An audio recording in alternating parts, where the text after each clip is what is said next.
بقول لك ايه، انا عايز اسالك سؤال. اسالني سؤال. مش شايف حاجه عجيبه ورهيبه من الكوره وماتشاتها، وخصوصا في الفيديو ده؟ وايه العجب فيها؟ ده هي المتعه والحياه اللي بتخرجنا من الكبت والهم والحزن اللي احنا بقينا فيه. ايوه، ما انا عارف، وعلشان كده انا مندهش من الفكره نفسها، وان الفريق اللي بيلعب ده كان محتاج هدف علشان يصعد للدوري الممتاز، فيقوم يجي فيه ضربه جزاء في الوقت الضايع فتتصد، والفريق هو اللي يروح يجيب جون الفوز علشان يصعد. فكرة ايه بقى اذا كان هي دي المتعة؟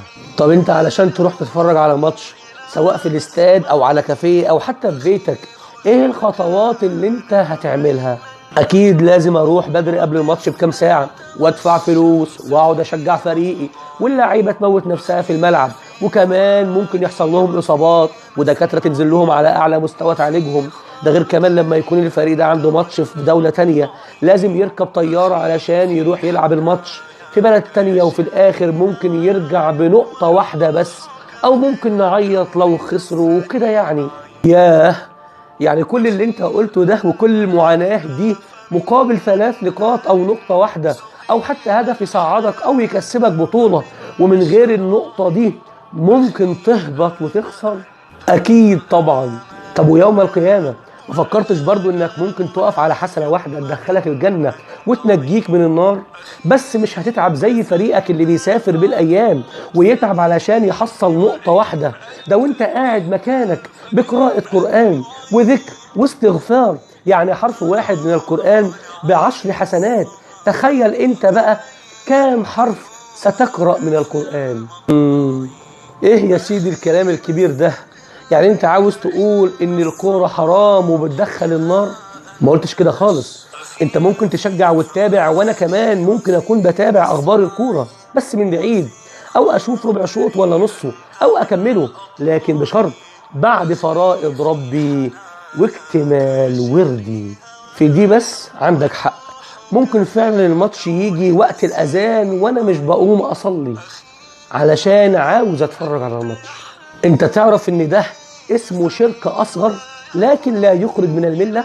يعني اشركت الماتش وقت العبادة والصلاة، وفضلت الماتش عن الصلاة ولقاء ربك. ياه، شرك اصغر؟ ما كنتش اعرف كده. طب اعمل ايه واقول ايه في الحالة دي؟ تقول اللهم إني أعوذ بك من أن أشرك بك شيئا أعلمه، وأستغفرك لما لا أعلمه، فهذا الدعاء براءة لك من أي شرك. تمام، الله يبارك لك.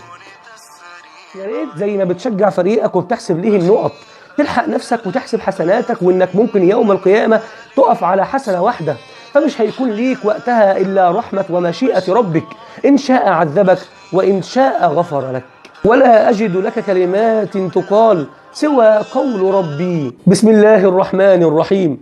اقترب للناس حسابهم وهم في غفلة معرضون، ما يأتيهم من ذكر من ربهم محدث إلا استمعوه وهم يلعبون لاهية قلوبهم. فاللهم لا تجعل قلوبنا عنك لاهية ولا عن ذكرك ناسية، واغفر لنا وارحمنا برحمتك الواسعة يا رب العالمين.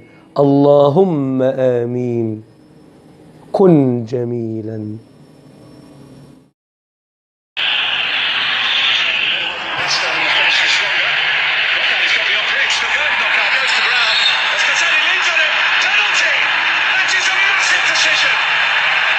What a huge decision given by Michael Oliver. I'll tell you what, I'm not completely sure about this. I'm with Gianfranco Zola.